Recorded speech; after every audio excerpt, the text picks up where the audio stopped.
Students, so welcome back to my channel Riya study strong. और आज हम पढ़ने वाले हैं हमारे क्लास 10th का चैप्टर 4 का नाम है कार्बन एंड इट्स कंपाउंड्स, यानी कार्बन और उसके यौगिक।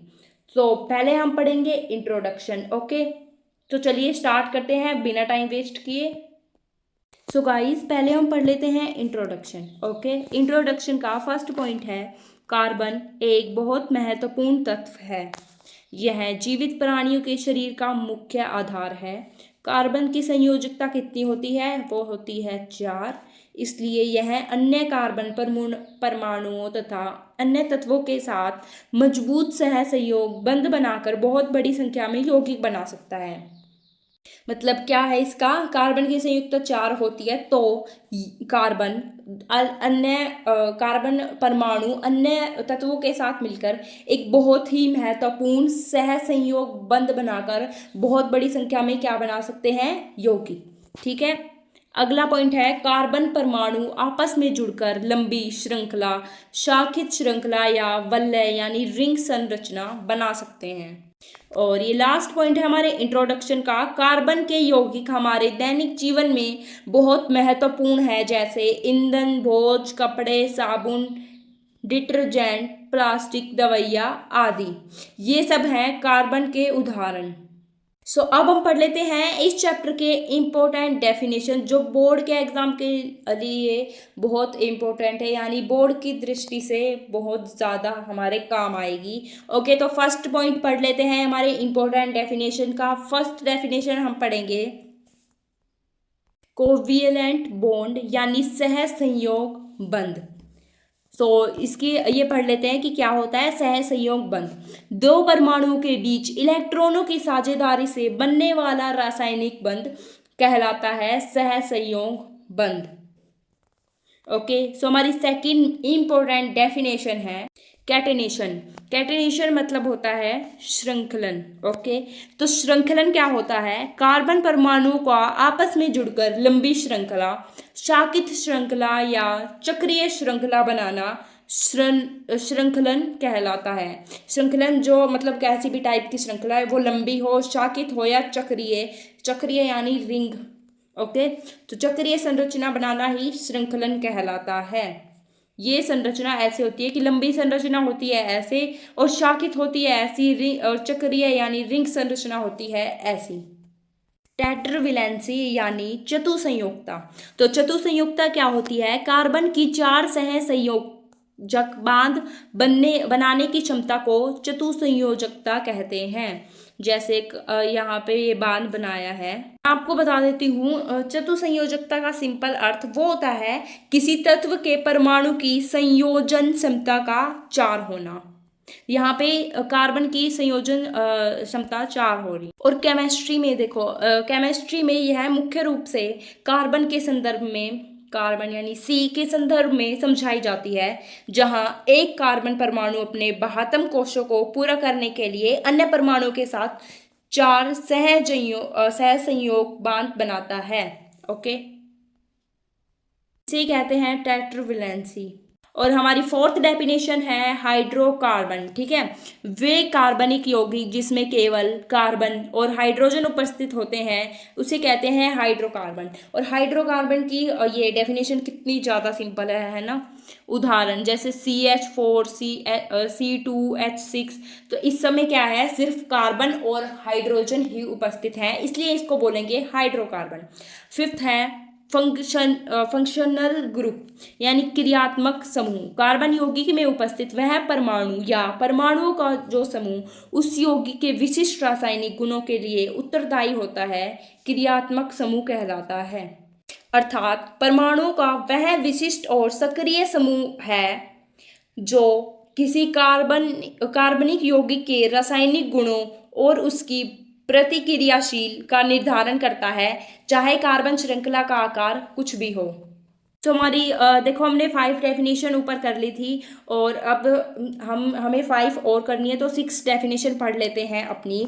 वो है अल्कीन। अल्कीन क्या होता है? वे असंतृप्त हाइड्रोकार्बन जिसमें कम से कम एक द्विबंध यानी डबल बॉन्ड होता है, उसे कहते हैं अल्कीन।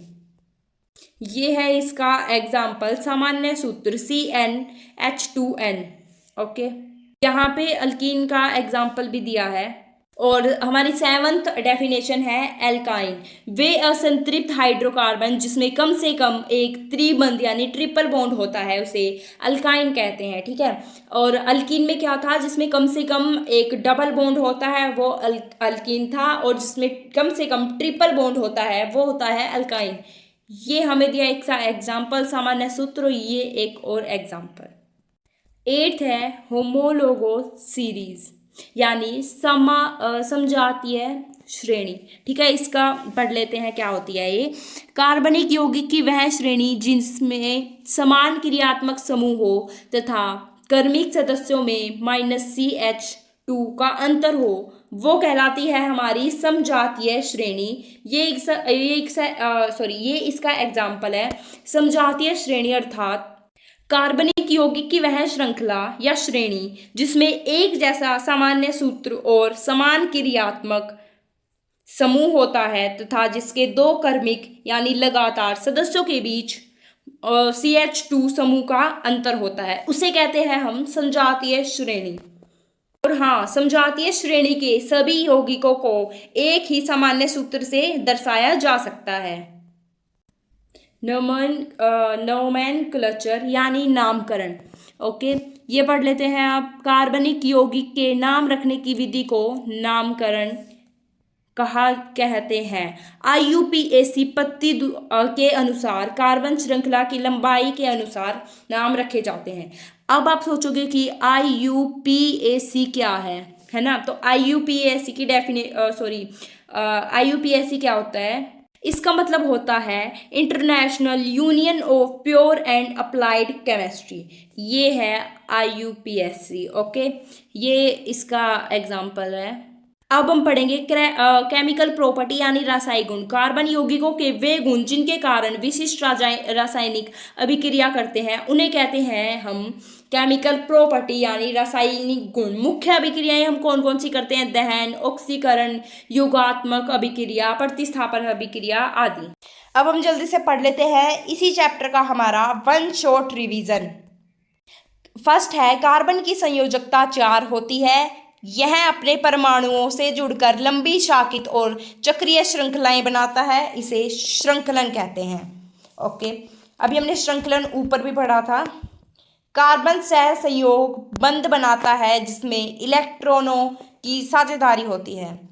हाइड्रोकार्बन केवल कार्बन और हाइड्रोजन से बने यौगिक होते हैं। आई होप आपको ये हाइड्रोकार्बन तो बहुत ज़्यादा इजी था, ये तो आपको आसानी से समझ में आ गया होगा। संतृप्त हाइड्रोकार्बन यानी एल्काइन केवल एक बंध और असंतृप्त हाइड्रोकार्बन अल्कीन ये द्विबंध और त्रिबंध बनाते हैं।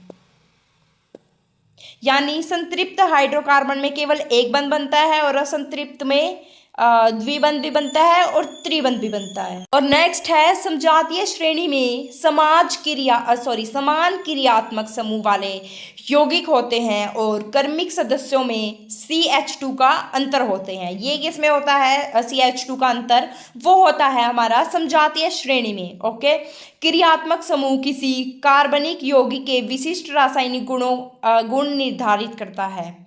ये क्रियात्मक समूह करता है कार्बनिक यौगिक के विशिष्ट रासायनिक गुणों का निर्धारण। ओके, मुख्य क्रियात्मक समूह ये है इसका -OH और -CHO एक्सेट्रा।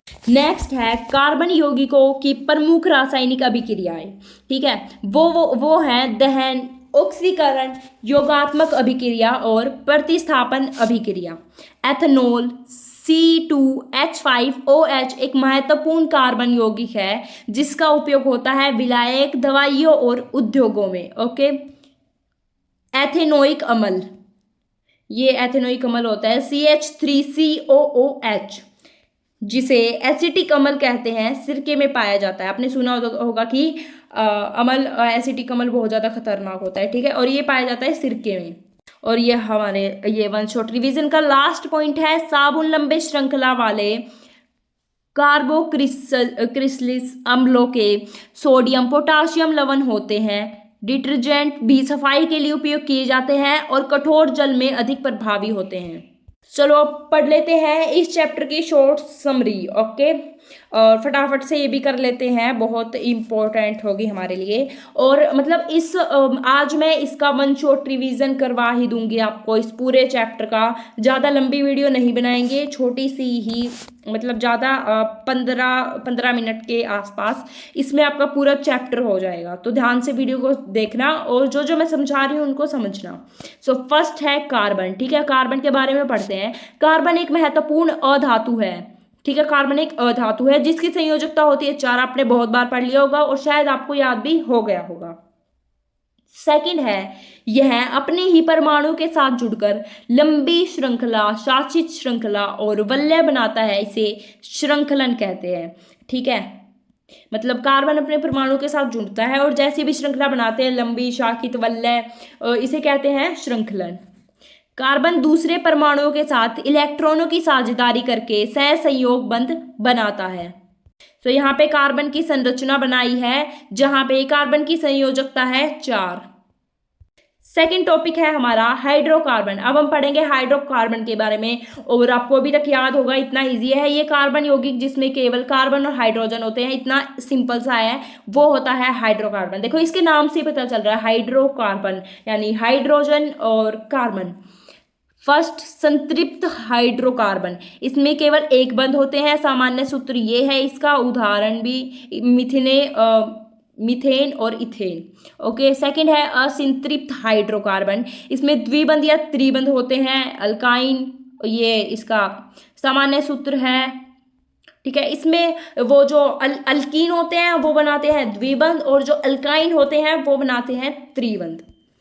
थर्ड है समजातीय श्रेणी, ऐसे कार्बन यौगिक की श्रेणी जिनमें समान क्रियात्मक समूह और समान सामान्य सूत्र होता है तथा क्रमिक सदस्यों में CH2 का अंतर होता है, ये कहलाती है हमारी समजातीय श्रेणी। ओके, समजातीय श्रेणी की विशेषताएं, समान सामान्य सूत्र, ओके, क्रियात्मक समूह समान, ओके, क्रमिक सदस्यों में इतने -CH2 का अंतर और भौतिक गुणों में नियतित परिवर्तन। यहाँ पे एक इजी सा ये एग्जाम्पल भी दिया है अल्केन श्रेणी का। देखो यहाँ पे अंतर कितने का आपको देखने में मिल रहा होगा, CH4, C2H6, इन सब में अंतर है सिर्फ CH2 का। ओके, फोर्थ में हम पढ़ते हैं क्रियात्मक समूह के बारे में। कार्बनिक यौगिकों में उपस्थित वह परमाणु या परमाणुओं का समूह जो उसके विशिष्ट रासायनिक गुणों के लिए जिम्मेदार होता है, क्रियात्मक समूह कहलाता है। कुछ महत्वपूर्ण क्रियात्मक समूह यहाँ पे दिए हैं, थोड़ा जूम करके पढ़ते हैं। यहाँ एक साइड क्रियात्मक समूह दिए हैं, यहाँ पे दिए हैं इनके संदेश, यहाँ पे दिए हैं एग्जाम्पल्स। एल्कोहल -OH है इसका संकेत और उदाहरण है एथेनॉल, ये। ओके, और हाँ, आप ना इनको अपनी नोटबुक में नोट कर लो ताकि एग्जाम के टाइम आप इन्हें पढ़ सको। उसके बाद है एल्डिहाइड -CHO एथेनॉल, कीटोन ये, और प्रोपेन। फिफ्थ आ गया है कार्बनिक यौगिकों के रासायनिक गुण। कार्बन यौगिक निम्न प्रकार की अभिक्रिया देते हैं: दहन अभिक्रिया, ऑक्सीकरण अभिक्रिया, योगात्मक अभिक्रिया और प्रतिस्थापन अभिक्रिया। ओके, अभी आज तक आपने पढ़ा था कार्बनिक यौगिक कौन कौन सी अभिक्रिया देते हैं, ये सब हमने पढ़ लिया था कि कौन कौन सी देते हैं। लेकिन ये दहन अभिक्रिया और मतलब कैसे होती है ये अभिक्रिया, ये हमने नहीं पढ़ा था, अब हम उनको पढ़ लेते हैं। ठीक है, फर्स्ट है दहन अभिक्रिया। दहन अभिक्रिया कैसे होती है?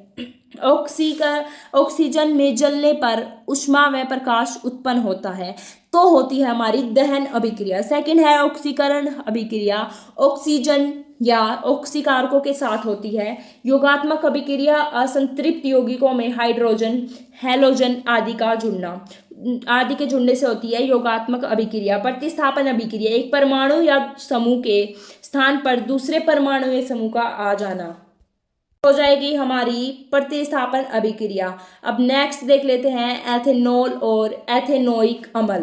ठीक है, इस साइड है हमारा एथेनॉल, इस साइड है एथेनोइक अम्ल। एथेनॉल, इसका सूत्र होता है C2H5OH, यहाँ पे लिखा भी है देखो। ये फर्स्ट पॉइंट पढ़ते हैं इसका। एक महत्वपूर्ण कार्बनिक यौगिक है ये। सेकंड, इसका उपयोग विलायक, दवाइयों, इत्र और औद्योगिक कार्यों में किया जाता है। ठीक है, अब पढ़ लेते हैं एथेनोइक अम्ल। ये है इसका सूत्र, यहाँ पे लिखा है CH3COOH। इसे एसिटिक अम्ल भी कहते हैं। अभी हमने एसिटिक अम्ल के बारे में ऊपर पढ़ा था। सिरके में इसका पतला विलयन पाया जाता है। यह कार्बोक्सिलिक अम्ल का उदाहरण है। ये किसका उदाहरण है? कार्बोक्सिलिक अम्ल का। तो सेवंथ है साबुन और डिटर्जेंट। ठीक है, इस साइड है साबुन, इस साइड है डिटर्जेंट। ठीक है, यह लंबी श्रृंखला वाले कार्बोक्सिलिक